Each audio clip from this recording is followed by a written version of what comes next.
2024 का लोकसभा चुनाव सामने हैं। तमाम राजनीतिक दल अपने अपने हिसाब से रणनीति बना रहे हैं।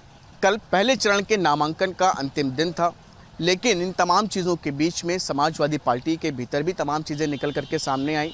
उम्मीदवारों को पहले टिकट दिए गए, फिर वापस लिए गए। इन तमाम चीज़ों का दौर भी चलता रहा। इस बीच समाजवादी पार्टी के भी वरिष्ठ नेता आजम खान से भी अखिलेश यादव बीते दिनों जो मुलाकात करके आए थे, उसका भी काफ़ी कुछ सियासी असर देखने को मिला।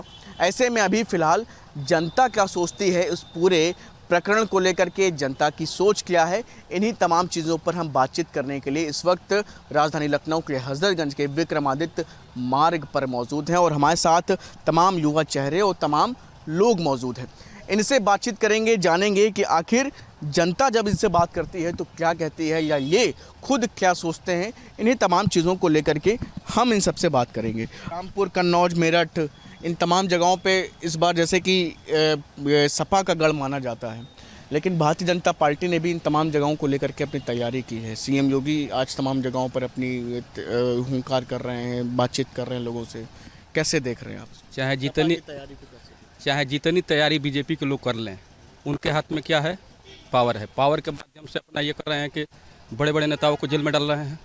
जनता के पास क्या है? महंगाई बढ़ा दिए हैं। बेरोजगारी नौजवानों के पास क्या कर दिए हैं? बेरोजगारी कर दी है चरम सीमा पर। सभी जनता रोड पे आ गई है। 5 किलो राशन में 1 महीना काम चल जाएगा, आप ही बताइए। वही किसी रोजगार की व्यवस्था करते नौजवान आज सड़क पे टहल रहे हैं। इस मुद्दा को उठाने का कोशिश करिए आप लोग, ठीक है ना? तो ये क्या लगता है जैसे कि बीजेपी भी मजबूती से इन जगहों को सपा के गढ़ में सेंध लगाने का प्रयास करी, कुछ प्रयास नजर आएंगे, मतलब सफल हो? धांधली न करे बीजेपी तो पूरी समाजवादी पार्टी जीतेगी। पूरी समाजवादी जी, पूरा सीट निकालेगी। अच्छा, क्या कुछ इसका असर पड़ता है जब ये बड़े नेताओं के बीच में कुछ अंतर्द्वंद होता है या एसटी संघ टिकट करता है, फिर जो है किसी और को दिया जाता है, कुछ कन्फ्यूजन का असर पड़ता है जनता पर? जो संघर्षशील कार्यकर्ता हैं और जो समाजवादी लोग हैं, जिसको टिकट मिलता है उसको वोट करते हैं। क्या नाम है आपका? जी, प्रवीण कुमार सिंह। प्रवीण जी, क्या लग रहा है इस बार उत्तर प्रदेश में कैसे क्या माहौल रहने वाला है? क्योंकि पहले दौर का नामांकन खत्म हो चुका है, लेकिन कुछ तनावपूर्ण स्थिति रही सपा के लिए कि एक तरफ जहां एसटी हसन जो वर्तमान सांसद है उनका टिकट कटा, फिर मिला, फिर ये रुचि वीरा को मौका दिया गया। आजम खान से भी अखिलेश यादव जी ने मुलाकात की, तमाम चीज़ें निकल करके सामने आई।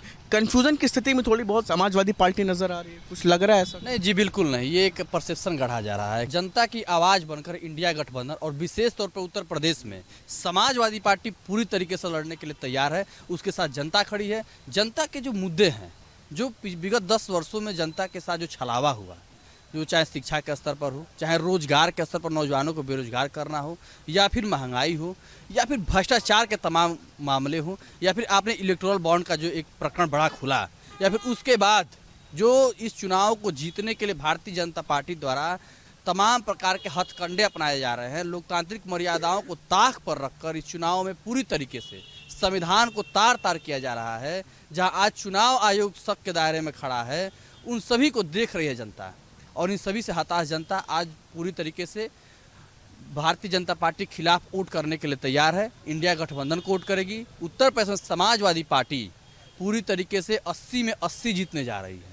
और रहा सवाल आपने पश्चिम की कुछ सीटों पर आपने जो बात कही एसटी हसन समेत माननीय आजम खान साहब के संदर्भ में, तो मैं बता दूं ये समाजवादी पार्टी का एक एक नेता, एक एक कार्यकर्ता इस पार्टी में एक परिवार की भांति रहता है। थोड़े बहुत सामंजस्य का अभाव भले है, लेकिन कोई असमंजस की स्थिति नहीं है।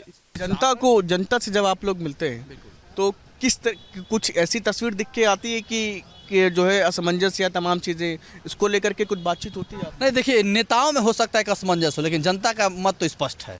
इस बार जनता का आक्रोश भारतीय जनता पार्टी के खिलाफ है, उनके जुमलों के खिलाफ है। और इस बार भारतीय जनता पार्टी के जुमलों में, बहकाव में कोई जनता आने वाली नहीं है। जो उसके साथ छलावा विगत 10 वर्षों में हुआ, हर मोर्चे पर, महंगाई, शिक्षा, रोजगार, वो सभी मुद्दों पर, जो चाहे अर्थव्यवस्था, जनता जुड़ गई है और पूरी तरीके से भारतीय जनता पार्टी के खिलाफ वोट देने के लिए तैयार खड़ी है। बस अपने बारी का इंतजार करे, अपनी तारीख का इंतजार करे मतदान। कोई टेंशन की स्थिति क्या सपा या वरिष्ठ नेताओं में, या नीचे कुछ थोड़ा बहुत?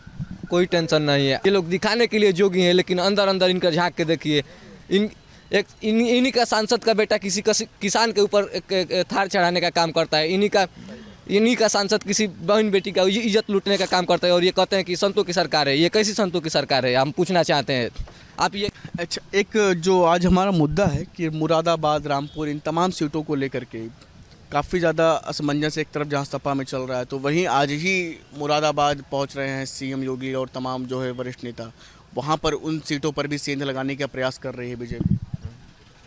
बीजेपी सेन लगाने के प्रयास करेगी, लेकिन लगेगा नहीं। बीजेपी हम लोग का उपचुनाव रामपुर का भी जीते होते, लेकिन ये बीजेपी अपने लाठी के दम पर मुस्लिम वोटों को वोट नहीं देने दिया। आज भी राष्ट्रीय अध्यक्ष हमारे अखिलेश यादव जिस पे मोहर लगा देंगे, जिसको टिकट दे देंगे, वही समाजवादी पार्टी का प्रत्याशी होगा। जनता जुड़ेगी, आपको लगता है कि इस तरह? एकदम जनता जुड़ेगी। जनता समाजवादी पार्टी को चुन रही है। ये सोच रही है कि भारतीय जनता पार्टी को कोई अगर प्रस्त कर सकता है तो वो समाजवादी पार्टी है। उत्तर प्रदेश में मजबूती के साथ लड़ सकती है, बाकी कोई पार्टी का दम नहीं। बाकी कोई पार्टी लग रहा है बी टीम के रूप में काम कर रही है सब पार्टियाँ। क्या कहना चाहेंगे आप? तमाम साथियों से भी बातचीत हुई, आम जनता की राय मालूम चली, कह रहे हैं कि जो है थोड़ा बहुत कन्फ्यूजन की स्थिति दिखती है, लेकिन अंदर की क्या स्थिति है ये जनता को क्या मतलब जनता को तो बाहर से दिखता है कि भाई पहले टिकट दिया गया, फिर कैंसिल किया गया, फिर आजम खान से अखिलेश यादव जी मिलने गए, तमाम चीज़ें निकल करके सामने आती हैं। क्या कहना चाहेंगे? पहली बात तो कोई कन्फ्यूजन नहीं है समाजवादी पार्टी में, और कहीं कुछ परिस्थितियाँ ऐसी बनती है जहाँ निर्णय पक्ष में कर चेंज करना पड़ता है। तो ऐसी परिस्थिति थी, फिर एसटी समाजवादी पार्टी के प्रत्याशी है और समाजवादी पार्टी 80 सीटों में 80 जीत रही है, लेकिन एक हम लोग सीट भारतीय जनता पार्टी के लिए छोड़ दे रहे हैं। कौन सी? वो सीट आप जान रहे हैं। तो क्या ये इन तमाम सीटों पर आप लोग जो है मतलब जो बातचीत है, जनता पूरी तरह से जुड़ी हुई है, जनता को किसी तरह का कन्फ्यूजन नहीं आपको लगता है? जनता मत का प्रयोग करने के लिए व्याकुल है। जनता पूरी तरह से परेशान और पूरे भारतीय जनता पार्टी त्रस्त हो चुकी है। आने वाला समय समाजवादी पार्टी के नेतृत्व में जो केंद्र में सरकार बनेगी समाजवादियों का होगा, और इसका नेतृत्व जो भी करेगा समाजवादी पार्टी के समाजवादी पार्टी की वजह से करेगा। बिल्कुल नहीं। देखिए, गढ़ जो होता है वो हमेशा से, मैंने पहले ही कहा कि जो भारतीय जनता पार्टी का तंत्र है उसकी गढ़ पे तैयारी किस प्रकार की है। गढ़ पे तैयारी हथकंडे अपनाने की तैयारी है, संविधान की धज्जियाँ उड़ाने की तैयारी है, न कि वहाँ के मतदाताओं को जाकर ये बताएं कि मेरे मोदी सरकार ने 10 साल में क्या किया आपके लिए, 6 साल में इस राज्य सरकार ने क्या किया आपके लिए। ये तो सत्तारूढ़ दल की तैयारी होनी चाहिए। सत्तारूढ़ दल की तैयारी ये नहीं है। यहाँ तैयारी है कैसे मतदाताओं को वोट न देने दिया जाए, गिनती में कैसे फर्जीवाड़ा होगा, ईवीएम में कैसे खेल होगा। इस प्रकार की कूट रचित तैयारियां हैं, षड्यंत्र हैं। ये सत्तारूढ़ दल की तैयारी दम दंड भेड़, बिल्कुल ये तैयारी नहीं। लेकिन अब इस बार जनता भी तैयार खड़ी है और समाजवादी कार्यकर्ता विशेष तौर पर तैयार खड़ा है, जुड़ रहे हैं पूरी तरीके से, कोई कंफ्यूजन? बिल्कुल कोई कंफ्यूजन है। और तैयारी हमारी ये है कि हम इस पर मत भी डलवाएंगे, एक एक कार्यकर्ता बूथों पर खड़े होकर, और ईवीएम जहां रखा जाएगा उसकी अगरवानी भी, यानी वहां रह कर भी जनता भी करेगी, जनता करेगी पूरी उत्तर प्रदेश की। तो बिल्कुल आप देख सकते हैं कि अलग अलग राय यहाँ पर जनता की निकल करके सामने आई। लोगों का कहना है कि किसी भी तरह का कोई कन्फ्यूज़न नहीं है। अब देखना ये होगा कि जैसे जैसे चुनाव नज़दीक आएगा, इलेक्शन की तिथि नज़दीक आएगी, कितना कुछ परिवर्तन या कितना कुछ जो दावे हैं वो ईवीएम में जा पाते हैं।